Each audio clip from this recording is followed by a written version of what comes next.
So today we're going to talk about the continuity of a point.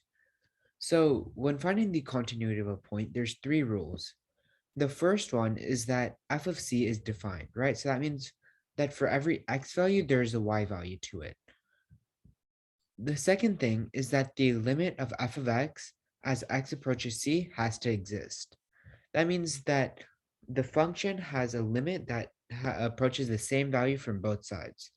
And then the third thing is that the limit of x as x approaches c of f of x is the same as the value of f of c, right? So we can see all three of these rules right here. The first thing is that f of c is defined, right? So let's say I chose this point right here.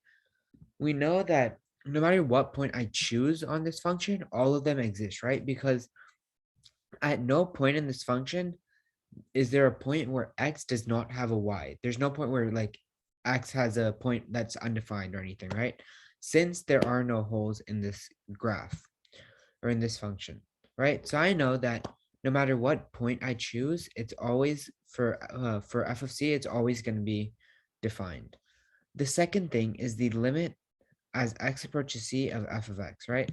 So that means that the function is approaching the same value from both sides, right? And we see this right here because this value, let's say that this point was equal to 2 comma 2, right?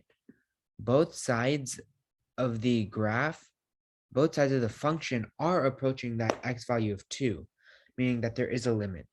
And there's no like jumps or anything where one line approaches from the left and then the other line that approaches from the right is way up here, right?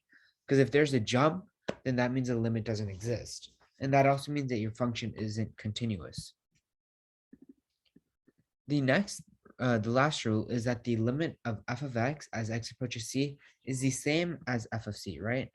So let's say I was looking for this one right here. We know that the point exists and it's defined, and that's also the same value that the limit is approaching. Therefore, that the function is continuous. So you can see this right here. Let's do this example problem, right? We have this parabola, and we're trying to see if the function is continuous at the point x equals 2. So x equals 2 is defined, right? Because let's say the y value for that point right there was 2. We know that the point for this is 2 comma 2, right? That x coordinate has a y coordinate to it, and so does the rest of this. In this function, there are no holes or anything like that. So we know that so far the function seems to be continuous. The next thing is if the limit exists. Well, we notice that from the left side, the function is approaching this value of 2. And from the right side, we notice that the function is approaching that same value of 2, right? So the two sides are approaching the same value of x equals 2. Therefore, the limit exists as well.